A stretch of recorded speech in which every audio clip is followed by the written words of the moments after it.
not this again. Dragonflight didn't sell all that well. Hype for 10.2 is at the very best fragmented. BlizzCon 2023 tickets didn't sell out for the first time ever, and we are all looking at one man to change it all. Chris Metzen. Will he be able to make you get back into the game? Let's see if World of Warcraft can be World of Warcraft once again with the help of the one, Chris Metzen.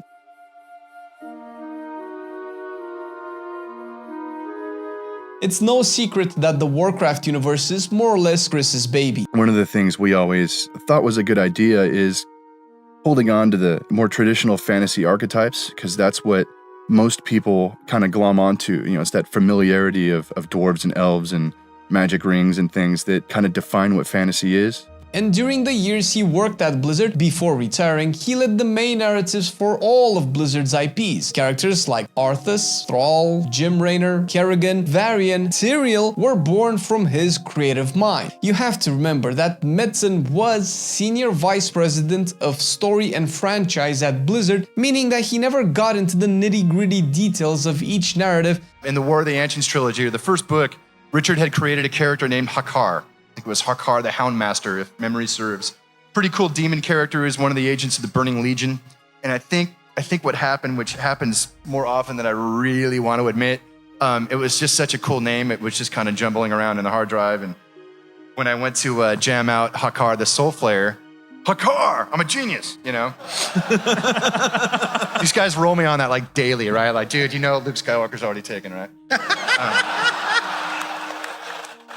But rather create the overarching story, the big picture, focusing on bombastic moments in key timelines of each game he worked on, while always giving one or two characters some nuance and involvement in the grand scheme of things. Juggling this for WoW, StarCraft, Diablo, and let's not forget Titan, which later became Overwatch, have surely taken their toll on him because of when he retired, he mentioned burnout and health issues. Now he's back at Blizzard as Executive Creative Director for the Warcraft franchise. He initially was back in a consultative role, but now he's in the lead team once again, this time only for Warcraft. When the tweet announcing this went out, a lot of people got excited, us included, him stating that working on World of Warcraft again is amazing and feels like coming home gave us a lot of hope. But why did we need hope?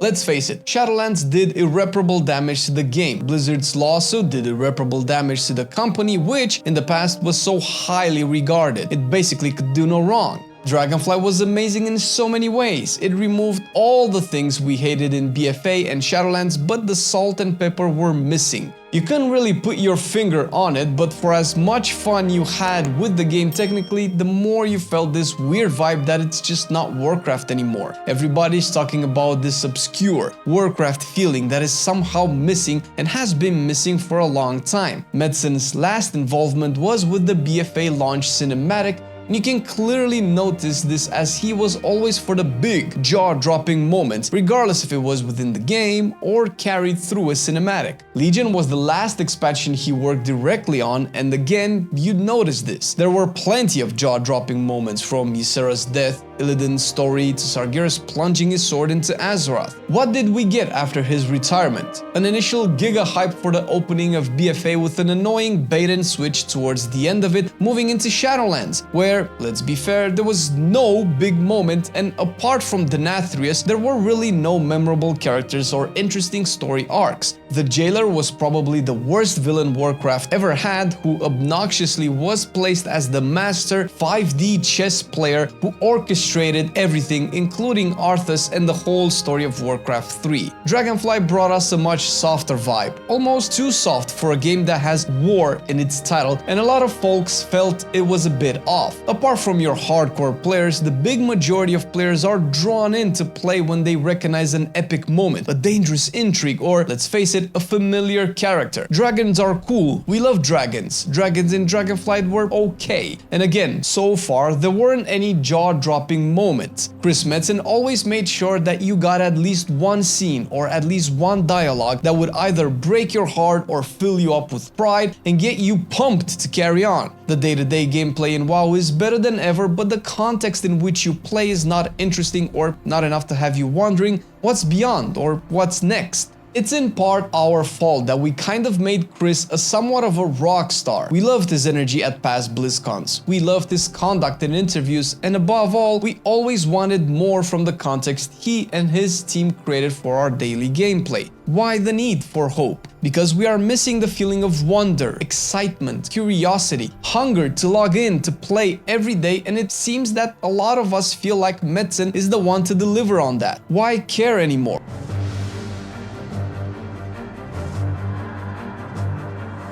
It's weird talking about all these emotions one person can go through because of a video game. I mean, hell, it's just a game. Blizzard is a greedy company only interested in milking your money. Why give a flying fuck about them and their game? Hope? Broken hearts? It's a game, dude, like what the hell? Listen, I totally understand that, especially if you played on and off or picked up the game recently. For many of us though, playing WoW for this many years, Warcraft has been a part of us growing up into adults. The game was there when you graduated high school, it was there the next day you came home wasted from a party, it was there when you broke up with your significant other, it was there when you had your first kid, and it also made you friends for life and unforgettable moments playing with all these people from around the world. Chris Metzen is expected to put the war back into Warcraft, and maybe placing this much fate into one person is dangerous. I mean, I can't even imagine how he feels seeing all this hype surrounding his return and seeing that people expect so much from him, basically having him get World of Warcraft back to its former glory. He is, after all, known for delivering the...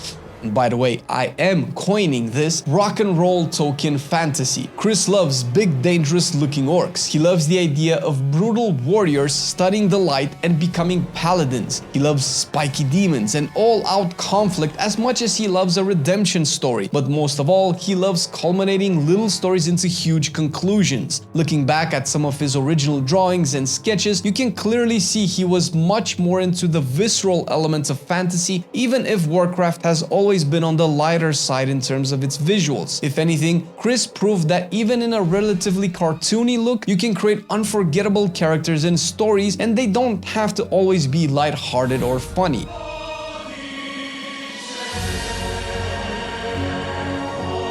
Some people argue that no matter the story, artwork, or premise, the game will never recover because the real experience, the true World of Warcraft vibe, is the one you get from Classic. And make no mistake, we might have Chris announcing Classic Plus with new stories, zones, and raids for Vanilla WoW, and I don't disagree. I also know that most of our generation is the most nostalgia infected out of all of them, and nostalgia is big, big business worldwide. From movies, music, to our beloved video games. Nostalgia is nice, but it does tend to cloud your sense of today, and it definitely clouds any hope for future desires. Personally, I believe that retail WoW needs a healthy mix of both nostalgia and modern in order to get back on track. Part of this has already been undergoing in Dragonflight with the return to talent points and power being expressed only through gear you obtain. Granted, gearing needs to get back to the point you are actually excited about an epic that you loot, and that epic makes a visible impact, but that really isn't Metzen's department. Where Metzen can help with the mix is on the world you explore, quests you have to do, and little stories and characters you uncover along the way. Classic was always about the journey and about the exploration, not the endgame. Dragonflight had big improvements in terms of the exploration, but the journey felt it was there for the sake of it. The Metzen Effect would ideally have you explore a familiar Warcraft world, incentivizing you to stop and wander, not to rush to max level. It should be a joy to start a new character from scratch because you missed on a lot of the quests, factions, or even zones while you leveled up your main. But those need to be that good, they need to be that engaging that you want to go back. I can think of examples from Mists of Pandaria where I couldn't wait to start a new character because I missed some of the quests in Veil of Eternal Blossoms, or in Cataclysm, where after leveling my human paladin I really wanted to level up a worgen just to discover Gilneas and all of the cool Victorian-like stories from there. See, these things were not only in Classic.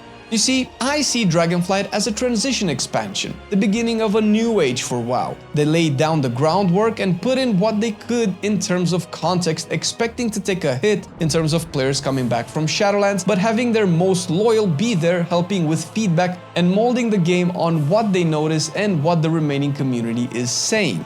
Gearing problems, Mythic Plus problems, same old gameplay loops, PvP problems, world events, and the list can go on and on. All this while preparing the actual banger for this new age of WoW.